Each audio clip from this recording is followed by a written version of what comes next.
Hello friend, दिगंचल में आपका स्वागत है। दोस्तों, आज हम इस वीडियो में अभियुक्त को कानून द्वारा प्रदान किए गए अधिकार एवं संरक्षण के बारे में जानेंगे।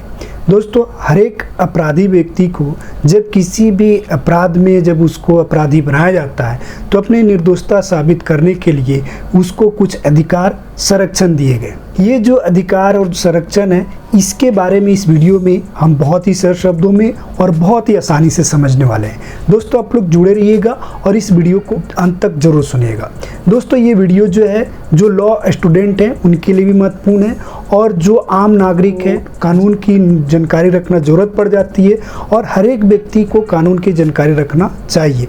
इस दृष्टि से ये वीडियो बहुत ही महत्वपूर्ण है। तो दोस्तों, वीडियो पसंद आया तो लाइक ज़रूर करना और आप लोगों से रिक्वेस्ट करूंगा, दोस्तों आप लोग विधि ज्ञान चैनल पे पहली बार आए हैं या अभी तक आपने विधि ज्ञान चैनल को सब्सक्राइब नहीं किया है तो प्लीज़ दोस्तों आप लोग विधि ज्ञान चैनल को सब्सक्राइब कर लीजिए, बेल आइकन घंटी को प्रेस कर लीजिए ताकि मैं नेक्स्ट टॉपिक कोई भी कानून से जुड़ा लेकर आऊँ तो सबसे पहले आपके पास पहुँचे। दोस्तों, हम बात कर रहे हैं अभियुक्त व्यक्ति को कानून में दिए गए अधिकार और संरक्षण के बारे में। अगर कोई भी अपराधी व्यक्ति अगर कोई अपराध करता है तो उसे समाज में एक गलत नज़रों से देखा जाता है। कानून में भी जो उसकी जो कानूनी जो अधिकार है उसमें भी बहुत सारी बदलाव आ जाती है, जैसे कि उसकी गिरफ्तारी, उसके जो स्वतंत्रता का जो अधिकार मिला हुआ है हमारे कॉन्स्टिट्यूशन के अकॉर्डिंग, उसमें भी उसकी अधिकार को समाप्त होने लगता है। कहने का मतलब ये है कि किसी भी अपराधी व्यक्ति के द्वारा जब अपराध किया जाता है तो कानून के अकॉर्डिंग उसकी स्वतंत्रता के अधिकार को रोका जाता है, उसको कम किया जाता है, जैसे कि उसकी गिरफ्तारी करके किसी जेल में डाल देना, जिससे उसकी कॉन्स्टिट्यूशन जो अधिकार मिला है वो कहीं ना कहीं हनन होता है। इस वजह से कानून में उसको अपनी निर्दोषता को साबित करने के लिए अधिकार दिए गए, जैसे कि अभियुक्त की निर्दोषता का अधिकार दिया गया है, दूसरा है दोहरे खतरे से सुरक्षा का अधिकार दिया गया है, तीसरा विचारण के अवसर की स्वतंत्रता का अधिकार दिया गया है और चौथा कानूनी कठोरता से रक्षा का अधिकार दिया गया है और पांचवा निःशुल्क विधिक सहायता का अधिकार दिया गया है। दोस्तों, बहुत सारे लोगों का मेरे से सवाल रहता है कि सर हम गरीब हैं, हमें कानूनी सहायता कैसे मिलेगी, हम जो वकील को जो महंगे जो वकील होते हैं उनका हम खर्चा कैसे देंगे।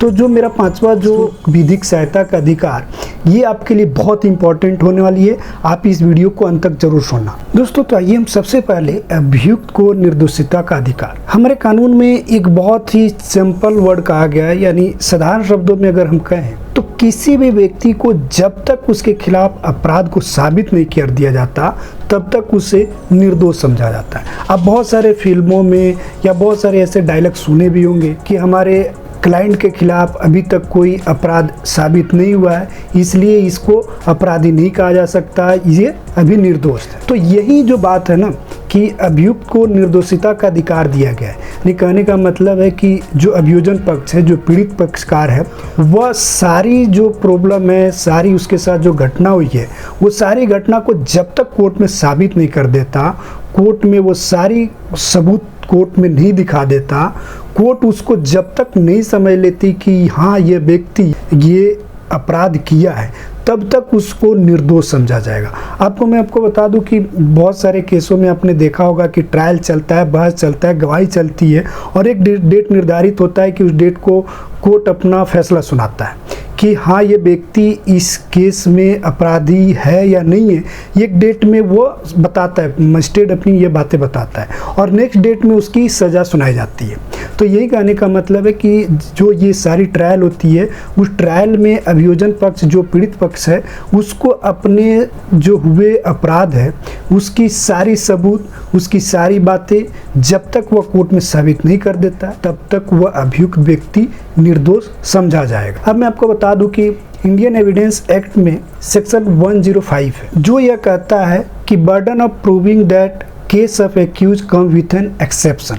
सबूत का जो भार है अभियोजन पक्ष पर है कि वह भारतीय दंड संहिता या किसी भी कानून के अकॉर्डिंग जब तक उसका जो घटना हुआ है उस कानून के अंतर्गत वो साबित नहीं हो जाता, उस अपवाद के अंतर्गत साबित नहीं हो जाता, तब तक उस अपराधी व्यक्ति को जिसको अपराध अपराधी घोषित किया गया है उसको निर्दोष समझा जाएगा। एक बहुत ही इंपॉर्टेंट केस मैं आपको बता दूं इससे जुड़ा हुआ, KM नानावती बनाम महाराष्ट्र राज्य। यह 1962 सुप्रीम कोर्ट 605 यानी 605 के केस के मामले में सुप्रीम कोर्ट ने यह कहा कि अभियुक्त के दोष सिद्ध को साबित करना अभियोजन पक्ष का दायित्व है। अभियुक्त को जब तक निर्दोष समझा जाएगा जब तक अभियोजन पक्ष उस घटना को साबित न कर दे। बहुत ही इंपॉर्टेंट केस है, ये लैंडमार्क जजमेंट है, आप इस जजमेंट को डिटेल में देख सकते हैं। दोस्तों आइए हम अगले अधिकार की तरफ बढ़ते हैं, दोहरे खतरे से सुरक्षा का अधिकार। इसका मतलब ये है अभियुक्त व्यक्ति को जिस भी अपराध के लिए अगर उसे अपराधी बनाया जाता है उसमें एक ही बार उसको सजा दिया जा सकता है।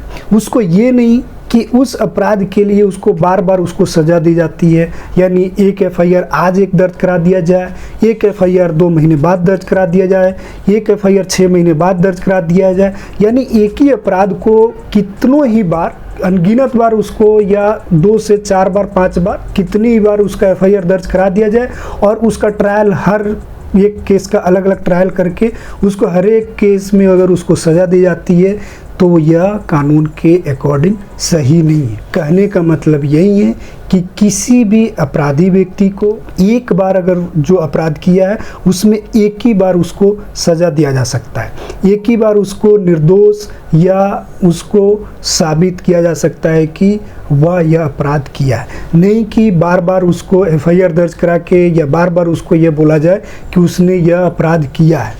ऐसा नहीं है, उसको एक ही बार उसको जो भी है दंड एक ही बार दिया जाना चाहिए। यह जो है कॉन्स्टिट्यूशन राइट भी दिया गया है। कॉन्स्टिट्यूशन में देखें तो यह आर्टिकल 20 के 2 में इसके बारे में बताया गया है और CRPC सेक्शन 300 में भी इसके बारे में बताया गया है। और एक और कानून में आपको बता दूं कि द जनरल क्लॉज एक्ट 1897 के सेक्शन 26 में भी यह बात बताई गई है कि किसी भी व्यक्ति को एक बार ही उसको अपराधी बनाया जा सकता है एक अपराध में, ये नहीं कि उसको एक ही अपराध में बार बार उसको अपराधी नहीं बनाया जा सकता। दोस्तों इसके बाद हम आगे बढ़ते हैं और देखते हैं तीसरे अधिकार को, विचारण के अवसर की स्वतंत्रता का अधिकार।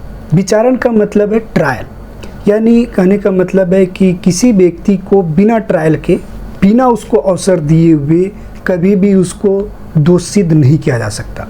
कहने का मतलब यही है कि जब भी किसी व्यक्ति के खिलाफ अगर आरोप दर्ज होता है, FIR दर्ज होता है, तो पुलिस उसकी जांच करेगी, रिपोर्ट कोर्ट में पेश करेगी और उसके बाद उस व्यक्ति के खिलाफ ट्रायल चलाया जाएगा। ट्रायल में जब तक वह दोष सिद्ध नहीं होता या दोष मुक्त नहीं होता तब तक उस व्यक्ति को यह अधिकार रहेगा कि वह विचारण का अधिकार है उसके पास, वह पूरी अपनी इस अधिकार का प्रयोग कर सकता है। किसी भी व्यक्ति को बिना पूरा ट्रायल किए हुए दोष सिद्ध नहीं किया जा सकता। दोस्तों ये बहुत ही इम्पोर्टेंट अधिकार जो है अभियुक्त को दिया गया है कि वह अपने केस में अपनी निर्दोषता को साबित करने के लिए वह अपना पूरा ट्रायल का इस्तेमाल कर सकता है। इसके बाद दोस्तों हम चौथे अधिकार को जानेंगे, कानूनी कठोरता से रक्षा का अधिकार। इसमें ये बातें बताई गई है जिस भी व्यक्ति के ऊपर जो अपराध को दर्ज किया गया है, जो अपराधी उसको बनाया गया है, जिस भी अपराध में बनाया गया है, वह भारतीय दंड संहिता या किसी भी कानून के अंतर्गत उस अपराध की श्रेणी में वह मामला आता है या नहीं आता। किसी व्यक्ति को अगर अपराधी बनाया गया है, मान लीजिए कि किसी व्यक्ति को जो अपराध किया है वह अपराध कानून में आता ही नहीं है, तो फिर उसको सज़ा देने का मतलब ही क्या बनता है। यह कहने का मतलब है कि किसी व्यक्ति ने जब अपराध किया तो उस टाइम वो कानून नहीं था, तो उसको फिर सज़ा देना ठीक नहीं है। इसमें एक बहुत ही इम्पोर्टेंट केस मैं आपको बता दूं, आप इस केस को देख लेना। फरीद बनाम state of Kerala EIR 1967 Kerala 155 यानी केरल हाई कोर्ट का यह मामला है। इस केस में केरल हाई कोर्ट ने कहा था कि यदि कोई कार्य जिस समय वह किया गया था अपराध नहीं था तो उसे बाद में अपराध घोषित नहीं किया जा सकता। दोस्तों इसके बाद हम अगले अधिकार के बारे में जानेंगे कि निःशुल्क विधिक सहायता का अधिकार। दोस्तों ये मेरे से बहुत ज़्यादा ये सवाल पूछा जाता है कि सर हम बहुत गरीब हैं, हमें गलत फंसाया गया है, हमारे पास इतना पैसा नहीं है कि किसी अच्छे वकील को हम पैसा देकर इस अपराध में बच सकते हैं। तो ये जो पांचवा जो अधिकार दिया गया है, बहुत ही इंपॉर्टेंट अधिकार दिया गया अभियुक्त को, इसको इस्तेमाल करना चाहिए और हर एक व्यक्ति को इस अधिकार को जानना चाहिए। मैं दोस्तों बता दूं आपको कि ये हमारे भारत में इस अधिकार के बारे में बहुत कम लोग जानते हैं। जो गरीब व्यक्ति हैं, जो अच्छे वकील नहीं कर सकते हैं, वह डालसा से, यानी अपने डिस्ट्रिक्ट में उनके एक डालसा करके एक संस्था बनाया गया है, उस संस्था में जाके आप फ्री ऑफ कॉस्ट कानूनी सहायता ले सकते हैं। कि अगर आप गरीब हैं और कोई आप महंगा वकील नहीं कर सकते या सस्ता वकील भी नहीं कर सकते, आप बिल्कुल भी एक पैसा भी नहीं है आपके पास, तो आप अपने डिस्ट्रिक्ट में जाइए, डालसा के बारे में पता कीजिए। डालसा आपको वकील मुहैया कराएगा और उसके अकॉर्डिंग जो आपको बातें अपने कोर्ट में रखना है, आप उसको रख सकते हैं। अब मैं इस डालसा के बारे में जो बता रहा हूँ, निःशुल्क विधिक अधिकार के बारे में जो बता रहा हूँ, इसमें पीड़ित व्यक्ति भी इसका इस्तेमाल कर सकता है। अगर पीड़ित व्यक्ति भी अगर गरीब है, वो कोई महंगा वकील नहीं कर सकता, तो वो डालसा का सहयोग ले सकता है। चाहे पीड़ित व्यक्ति हो चाहे आरोपी व्यक्ति हो, दोनों को डालसा की तरफ से वकील मुहैया कराया जाएगा, उससे कोई पैसा नहीं लिया जाएगा। और उसमें जो भी वकील होगा, उसमें अच्छे अच्छे वकील होते हैं, ऐसा नहीं है कि उसमें सीनियर नहीं होते, सीनियर भी होते हैं, जूनियर भी होते हैं और अच्छे वकील भी होते हैं डालसा में।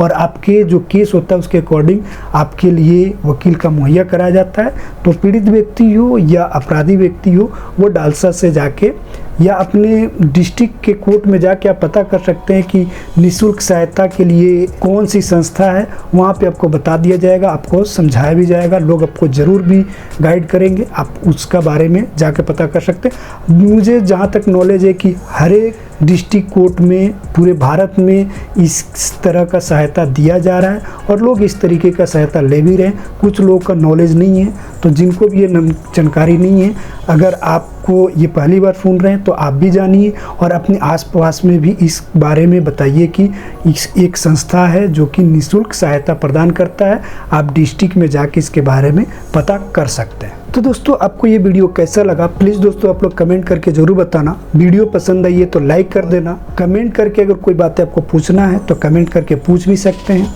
व्हाट्सएप से बात करना है आपको तो आप मुझसे व्हाट्सएप पे कॉल करके बात कर सकते हैं। दोस्तों, साथ में रिक्वेस्ट करूंगा कि अभी तक आपने विधि ज्ञान चैनल को सब्सक्राइब नहीं किया है तो प्लीज़ दोस्तों आप लोग विधि ज्ञान चैनल को सब्सक्राइब कर लीजिए, बेल आइकन घंटी को प्रेस कर लीजिए।